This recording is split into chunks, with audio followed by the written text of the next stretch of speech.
Which second-hand camera should you get? Here are my thoughts on some cameras I have used.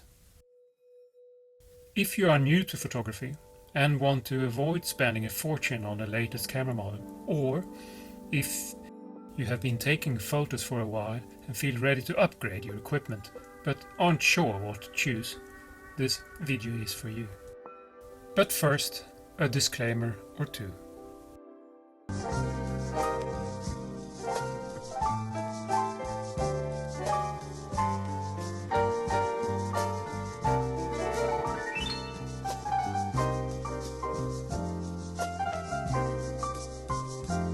So in this video I will share my thoughts and insights, presenting my view of the pros and cons of the digital cameras I have tested and owned.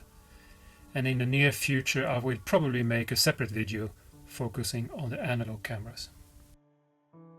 As a ground rule, all cameras have pros and cons. It's just life. Some fit your hand and style like a glove. Some cameras come close to being perfect.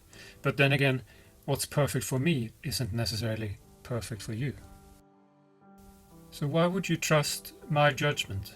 My opinions are based on more than 20 plus years as a professional photographer and over 40 years of general photography experience. But there is no obligation to agree with me. Here are some examples of camera models that may be of interest to you. Nikon D800E. This is my go-to camera for work. I have been using Nikons my whole life. I feel like this one is an extension of my arm.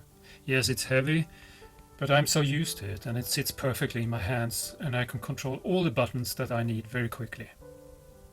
I have paired this camera with various lenses for nature, interiors and portraits, and it performs perfectly every time.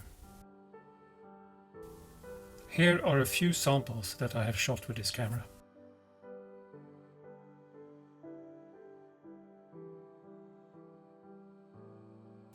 I threw in a couple of portraits here as well, and when it comes to shooting portraits, once again this camera I make sure to bring.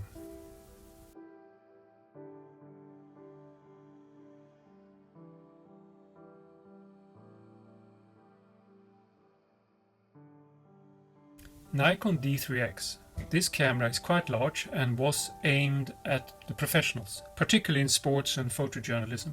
When it was introduced at the end of 2008, it had a list price of $8,000 US. I had the opportunity to borrow one for a while, but I must admit that I didn't really connect with it. Don't get me wrong, it's a powerful piece of equipment. However, for the type of photography I pursue, this camera simply isn't the right fit for me. Nikon D700. Wow.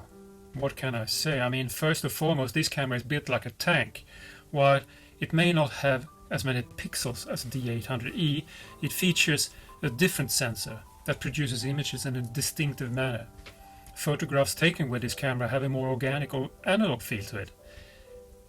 I have owned one for years and highly recommended it. Recently, as more photographers recognize its inherent qualities, it has experienced a revival, making it increasingly difficult to find a decent copy. Nikon D600. This is another great choice. I used to have this full-frame camera as a second camera paired with a wide-angle lens when on assignments that required less hassle. The 600 is lighter than the 700 and the 800 due to its more plastic construction. I think the difference is about 250 grams or so, but do not quote me on that. Nikon D300. I upgraded to this model after using the D80 for a while. It has a cropped sensor. Then it felt like a pro camera when I upgraded, with its nice ergonomics and a general rugged feel to it. The all-metal body is weather sealed, and since it has a cropped sensor, it's a good choice for photographers who want to or need to longer lenses, like for wildlife photography, for example. If you keep the ISO below 1600, you're good. It is not the lightest camera. I think it weighs about 900 grams with a battery. Nikon D80. This model, at the time this video was made, is nearly 2 decades old. However, I believe it still serves as a good entry-level camera and can produce excellent results. particularly when paired with high quality lenses. If you're looking to keep the total weight down, you might consider using budget-friendly options like Nikon's D lenses, like the 50mm 1.8D or the 100mm E lens, which weigh only 250-230 grams or so. Fujifilm X-Pro2. This is a rangefinder camera that many street photographers appreciate, and it's easy to see why. It has a compact design, slightly larger than the Fuji X100 series models, yet it allows for interchangeable lenses, and Fujifilm offers a selection of high-quality lenses that pair well with this camera. I occasionally use an adapter to mount lenses from other brands, such as my Nikon 105 2.5 AIS lens. I also have used a Canon adapter when visiting friends who shoot with Canon and have lent me their long telephoto lenses. In this way I can avoid the hassle of carrying extra gear while traveling. Fujifilm XT-3. This camera is excellent, without a doubt, and I find myself using it primarily for product photography and video, but it's a solid all-round camera. Many leading camera brands attempted to replicate the qualities of traditional film stock when making digital sensors, and Fujifilm is renowned for its film simulations.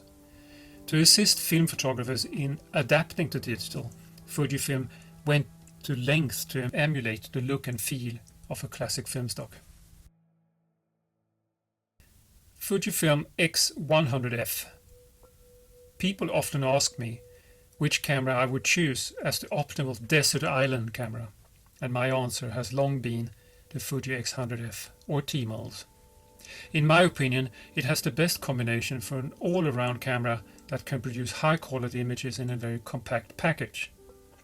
As you see here, the X100F looks small compared to the Nikon D800, but it packs a punch. Back in 2018, I even made a little jokey post comparing this camera with my Nikon F2, which I used to slog around in the 70s. Here are some examples of what you could expect to see from an X100F.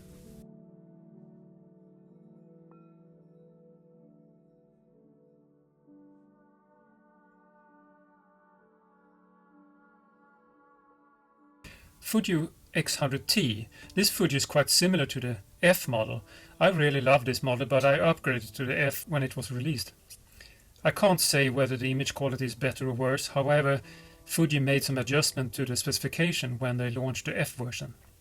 Still, if you can find this 10-year-old camera at a decent price, I would recommend going for it.